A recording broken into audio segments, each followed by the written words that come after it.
Sadhguru. I want to know that when a student steps into college, all of a sudden he or she gets access to a huge amount of pornographic material which so far was off limits for him or her.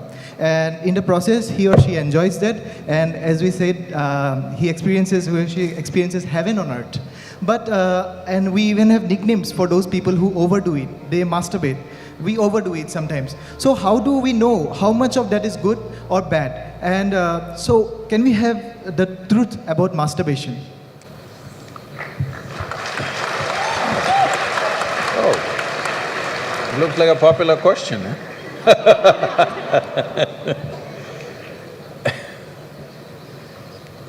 See, we have a biology, we cannot put it under the carpet, it's there. It's best we address it for what it is. But right now the problem in the world is, because certain religious institutions in the world took this attitude that the very biology of the human being is wrong, because of this, culture started hiding it under the carpet. Well, in this culture we never had it, but after the British came and left, we became more prudish than the British. But before that, if you look at our temples, all the outside temple art is all pornographic, if that's what you want to call it. But we don't call it pornographic, we are only talking about the various dimensions of human biology. Because we don't see it as wrong, but we see it as the periphery of life. If you stay there only, you will stay on the physical dimension forever, you will not explore anything else. So in the temple, always it's the periphery. You are supposed to look at that and understand it's the periphery of life and try to make an attempt to go deeper, but at the same time not to be in denial of it. Not to glorify it or not to be in denial of it is the most important thing. But in your college, watching these things on the whatever, your internet or whatever, people tell me that somebody told me, I don't know if these percentages are correct.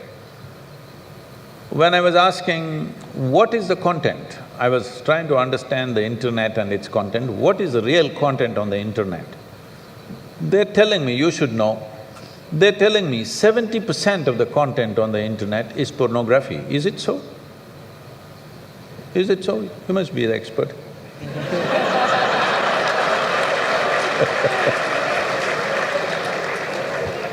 Is somebody doing PhD on it? They told me 70%. I said 70% is unreasonable and sick levels of pornography. If it occupies a small percentage, it's okay. 70% of a technological platform which could do millions of things, unfortunately is pornographic.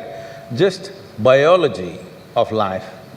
It's very unfortunate because once you come as a human being, your biology is not the front end of your life. It is one part of your life. This cerebral capability came so that your intelligence becomes the front end of your life, and if you become conscious, your consciousness becomes the front end of your life. Biology is the front end of a bull. It's okay for him, that's all he knows. But biology should not be the front end of a human life, it is part of our life. We are not denying it. So, at a certain stage in your life, it's like this. A 95-year-old man went for a medical checkup with his doctor. The doctor did a thorough checkup and said, "Hey, old boy, you're doing great for 95, no problem with you." Then the old man asked, "Doctor, but what about my sex life?" Then the doctor looked at him and asked, "Thinking about it or talking about it?"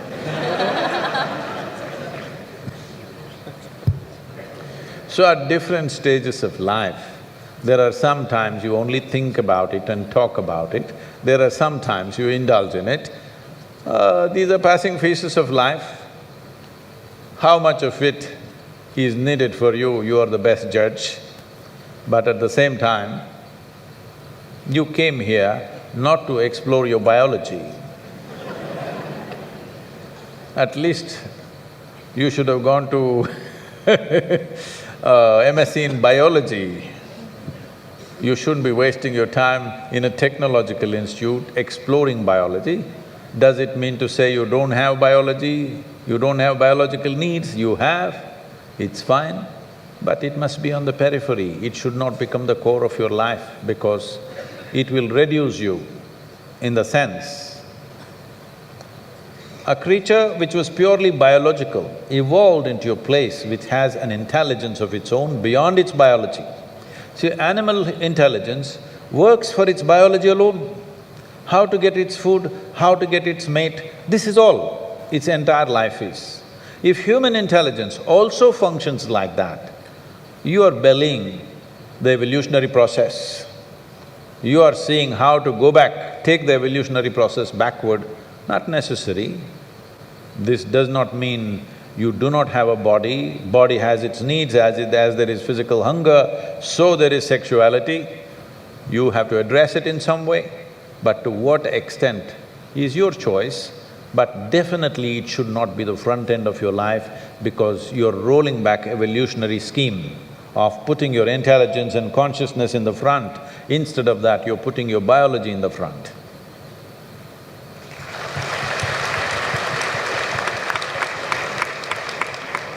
How important is a man's semen for physical, mental and spiritual well-being? Can wasting our semen damage us spiritually? Well, you know, semen is the basis of your physical existence, whether you're a man or a woman. You have come into existence because that is 50% of the ingredient, yes? Well, we have skin, we have epithelial cells, we have hair, we have many other aspects of body, you know, heart, liver, kidney, so many things. All these cells are of a certain potency in their own way, but semen is of an extraordinary level of potency, it can create a whole new life. Well, today you can take an epithelial cell and do a lot of things in a laboratory and maybe we can clone you, all right? So the potential is here also, but it is not in the same dynamics as it is in a cell which you're referring to as semen.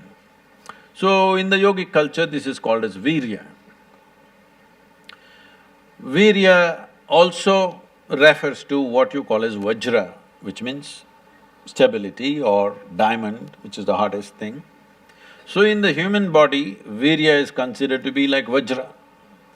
That means it is one of the most potent things if you know how to use it. Well, how to use it means you can use it to produce a child, that's one thing. Well, if you are… this question is coming because you are using it to spill it on the JNU bed sheets, okay? If that's how you're using it, well, that's your compulsion, you're doing whatever you're doing. This is not something to be judged morally, that's not the point, it's a question of what is the level of compulsion that one has. But anything in this body, can it be transformed into a different level of function? Absolutely. Not just semen, just everything in this body can be transformed.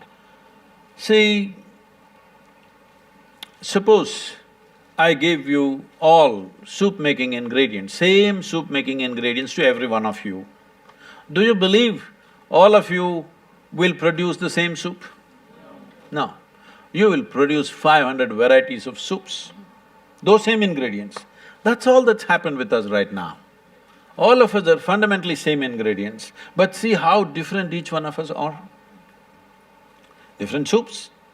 Well, if I give you soup-making ingredients, either you can make a great soup or a lousy soup. Depends what kind of skills you have, isn't it?